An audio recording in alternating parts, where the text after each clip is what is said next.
Daniel Jeremiah. How are you, DJ? I'm doing great. How are you feeling, Rich? You still soaking this all in right now after that run? I'll tell you what, man. I am. I'm not going to lie. It's been a fun 48 hours because, I run it Sunday, and I was telling this to people, when I don't run well, it's kind of a dreadful 24 hours because I know the reveal is going to come on the air, and I know I'm going to be disappointing Dion and Mayock. I'll be up there, as a target. So when it's a positive, I'm kind of soaking it all in, DJ. Well, I'm proud of you, as Dion had said. I mean, that's a big time that you put out there, and I want to just kind of address the big issue that you were referencing that everybody's talking about real quick here about the Chris Jones thing. Yes. Never seen that anyway. at any pro day or anything I've ever done, and going back to 2003 when I started scouting. But I did talk to some scouting friends and said that this is not the first time this has happened. It did happen at a pro day once, and I can tell you what containment is worth from a time standpoint, because the first run he was contained, he ran 4.64. The second run he had an issue about the 5-yard mark, and he ran 4.71. So there's kind of the overall value there. So what do we make of Chris Jones running his 40 faster with it out than not? Daniel, is that something that is that a, dare I say, measurable for the scouts to count in his favor? I mean, again, that's new ground, because apparently it hadn't been done before, but it had been a negative, and this is what he did. He found a way to turn a negative into a positive. So, Well done, Chris Jones. Outside of all that, DJ, what is the lasting impact of this combine, do you think, for somebody who came in and needed to I was about to say show out. For somebody who needed to improve? Well, I think the overall theme of the combine to me is just it's a lopsided draft. It's very defensive heavy. And I know how I felt when we left after those first two offensive groups. You kind of walking back to the hotel and you're thinking, you're not really all that fired up. Right. And then the defense gets going, and all the defensive linemen worked out great. We had Darren Leeds busting out a huge 40 time from the linebacker group. Deion Jones from LSU was flying all over the place.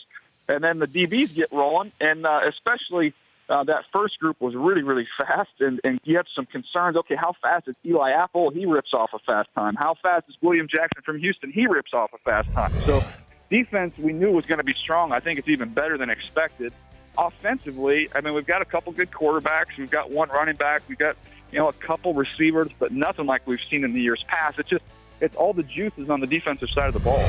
Yeah, I felt the same way. The tight ends in particular needed to be told by the coaches, show some life out there. That was at the end of the offensive drills for the entire combine. I guess Tunsil looked the part, right, of a first overall selection. Yes. I think Tunsil, Rich, you watched the tight ends workout. I thought Tunsil had as good or better of a workout than anybody in the tight end group. No, I agree. I absolutely agree. What is Tennessee going to go through here now? Because obviously you could put him out there and have him protect Mariota and kick Taylor Lewan to another side and improve the line in that respect. Or do you get one of these edge rushers to put Luck and everyone else in that division on there behind as much as possible? What do you do if you're Tennessee right now? Well, I've had Tunsil as the number one player in the draft. You've got Taylor Lewan there, but you need two tackles nowadays. We're doing a segment, and we're trying to think of different scenarios, right? And so I start trying to make a case that you can make a case for Jalen Ramsey being the first overall pick. They need a defensive playmaker. He can play corner. He can play safety. Dynamic, this, that, and the other. And I got a text from a defensive line coach in the NFL. It said, all capitals, J.J. Watt is in the division. Take the tackle. Okay. Right. So Tunsil would be the one to try and neutralize the unneutralizable in many ways. What about the fact that Robert Kimdichie said that Tunsil was in the hotel room with him where all of his troubles, Kimdichie's troubles, went down? And a lot of people were, let's put aside Kimdichie, which we'll return to in a second. What does this mean for Tunsil, the fact that there was a bus that got rolled over him in that regard? Well, I think everybody assumed he kind of threw him under the bus, which maybe he did publicly, but this was known by teams that he was in that room. Okay. I heard about it a couple weeks ago, that he was in the room. So the teams had done their homework, and they knew that this information was accurate. It just so happens that wasn't all out there for all of us in the media to know about. And and Kim Diche took care of that. But, I mean, look, you got to go through all the homework process. That's, the combine's over, the games are over, but these guys are still really digging on the background stuff, and I'm sure whoever's, Tennessee for sure at 1, and all those teams picking up there in the top 10, they're going to bring in Tunsil for a visit to the facility and get to know him even better than they do right now. Okay, so it's more of a Kim Diche markdown still than a Tunsil markdown, because Kim Diche said something publicly about it. Yeah, you didn't need to do that. I mean, I don't know that it was intended to be harmful. It's just, it's kind of one of those unwritten rules. You kind of talk about your own situation. Don't try and pull anybody else into it. Okay. Daniel Jeremiah joining me here on the Rich Eisen Show. Well, let's get into Robert right now, who is behind DeForest Buckner, number 2 on Mayock's board of best interior defensive linemen available. What's the case of this Ole Miss kid? I mean, it's one of these things where, as Dion mentioned during the workouts before he went to school in college, he was a straight and narrow kid. Now it's a different story, and maybe he can be straightened out. Or people just saying we're removing him from the boards. What do you hear about this young man, Robert Kim Diche of Ole Miss? Well, I have yet to hear anybody say they've completely removed him from their board. But I have heard a lot of people concerned about some people that he has around him that haven't been necessarily good influences, and trying to make sure that you can get him separated from that situation going forward. There is some risk involved. I mean, to be honest with you, I hear more people, and I share this concern a little bit, is that, man, he should be a better football player on tape. Given all the athletic ability we saw on display in Indianapolis, should be more production involved here instead of him, just kind of floating through some games. I mean, he has a couple games. I think Mayock even referenced it, like the Alabama game. He looks dominant. And then you watch him against some inferior competition, and he just disappears. So, to me, that's kind of something teams are trying to sort through. But I do they let me wait, I think, about 12 hours before I had to do a mock draft. Yes. And so in this one that I did this morning, with my coffee in bed at the hotel here outside L.A., I ended up putting Kim Diche to Kansas City. And how about the luck that, or the good fortune, I should say, Andy Reid had betting on Marcus Peters last year.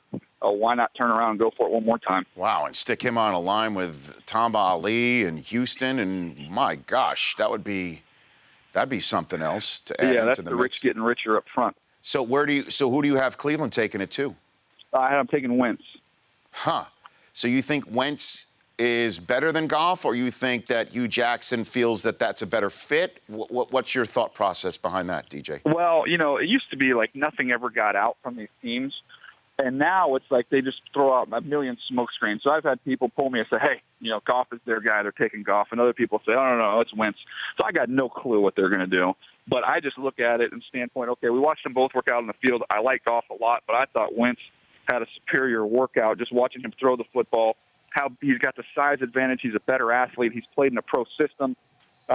He's, having scouted in that division for a couple different teams, you need a physical quarterback that can take a beating. That's almost a skill nowadays in the NFL. And I just think you look at Wentz size-wise, I think bad weather, all that stuff, he's kind of built to play in that division. Yeah, of all the things that sounded bizarre to me about Goff that I heard that sounded like a smokescreen is that he spit the bit in his interviews, that he was nervous. That makes no sense to me. I'd be shocked. Right? I mean, like, this kid clearly knows his X's and O's. You see it in the way he plays. He's got ultimate confidence about him. Why would he get nervous in an interview room? Right? Well, yeah, I mean, I don't know. That could be somebody maybe took him down a line of questioning he wasn't comfortable with. Who knows? But I don't believe anything that comes out of these interview rooms that gets in the public. I mean, I don't know how much of that I ever really buy into. Right. But all I know is I've met with them. I spent about 30 minutes with them about a month ago. And he walked me through his offense, which is pretty simplistic, but he could explain it very easily, and they've really worked with him where he's training to kind of go over pro concepts. I mean, he's really, really a smart kid. Yeah. I don't envision that's going to be much of an issue for him to swallow an NFL No, playbook. when we had him on the show, he couldn't have been more funny and intelligent and engaging and confident, and, that made no sense to me. So where does he wind up on your current mock draft? I had him going to San Francisco. 7. So, I mean, San Francisco, do you want to look back a decade from now and know that you could have had a chance at Derek Carr, who, grew up just south of you, and then you had Goff, who played, across the bridge there, and now you're watching those two guys emerge as some of the elite quarterbacks in the NFL, and you didn't take either one of them? Yeah. with another Cal quarterback that you didn't take years ago either. There you go. That's sitting there in Wisconsin also. So then you think Dallas passes up on Goff with that opportunity to grab him at 4? Yes, Casa. Now it's all running together with me in terms of where I even had him, who I had Dallas taking. I had Bosa. I had Bosa going to Dallas. Bosa. Yeah, Bosa, we had him on. Mayock and I interviewed him, and he just seemed to be just one of those football head guys that just, you know. See, here's like if he balls out like Gronk, there may be a Bosa cruise one day. In other words, is the way I felt. There you go. He's not a lot of frills, I would say. So the Dallas would go Bosa at 4, and then what? Go shopping for another quarterback in free agency? Do you think? Yeah, I mean, I look. I've been on record as said, I take a quarterback if I'm Dallas, but these mock drafts, you play around with different scenarios. But I just go. I mean, there's a 6-year gap between Aikman and Romo, and those were some pretty lean years. You take a quarterback right there, you avoid that in the future. What about Elliott as a top 10 pick? He really looked electric, and Mayock kept comparing him, as did Marshall Faulk, by the way, to Le'Veon Bell. I mean, that's Le'Veon Bell was so tricky because remember when he came out, he was heavy.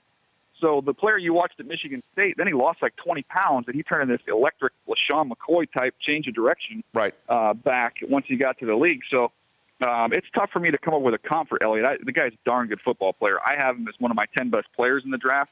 But in this one, I had him sliding down. I believe I had the Jets taking him, maybe at 20. Let me tell you, man. And the only reason I say that, the only reason I did that is because I had 2 or 3 different conversations with guys. Yeah, we love him. He's a great back. But we can get a combination of guys in the 4th and 5th round. Yeah. We can get 2 running backs to do what he can do, and it's a lot cheaper. Let me just get this to you, and then this will be, and then I say this right now. Please come on the show as many times as you possibly are willing, DJ. Oh, certainly I love with you it. here I love coming on here. Well, certainly with you here in LA as much as possible with Path to the Draft. Love to have you out in person. I said this to Mayock. If Ezekiel Elliott is this good, okay, and I know you could say, well, we could do this back in the 3rd round, that back in the 5th round, combine them together. No. Pittsburgh can't do that with Le'Veon Bell. What that guy can do and what he means to that offense. All right, now I know that things worked out as well as they could have without Bell this year when he got hurt. But why wouldn't Dallas take him, slap a star on the side of the helmet, take a star from the collegiate level, stick him right out there with Romo and Dez, and go to work and try and win a championship with this kid and see if he could be that special for his career? Why wouldn't they do that? Well, that's a strong argument you can make very easily. I think they're thinking maybe prior to that, to last year after they let DeMarco Murray go, was that our offensive line is so dominant, right? Plug and play, and we won't skip a beat, and we saw that not to be the case. So you could definitely make that argument a stronger. I think Elliott, I have him as the 6th best player in the draft, so I wouldn't fight you on that. Take him. I understand that you think that running backs are a dime a dozen maybe, and you can get them later on, and we have seen 2nd, 3rd, 4th round running backs do well, but I don't know. He's pretty special. I could not be more happy he's going pro. Personally. I was just getting ready to say this evaluation might be a little bit colored. No. What took place in those games. It's true. Well, it's one of those things where you self-scout and you see things yourself as opposed to something. I mean, my gosh, truly unbelievable.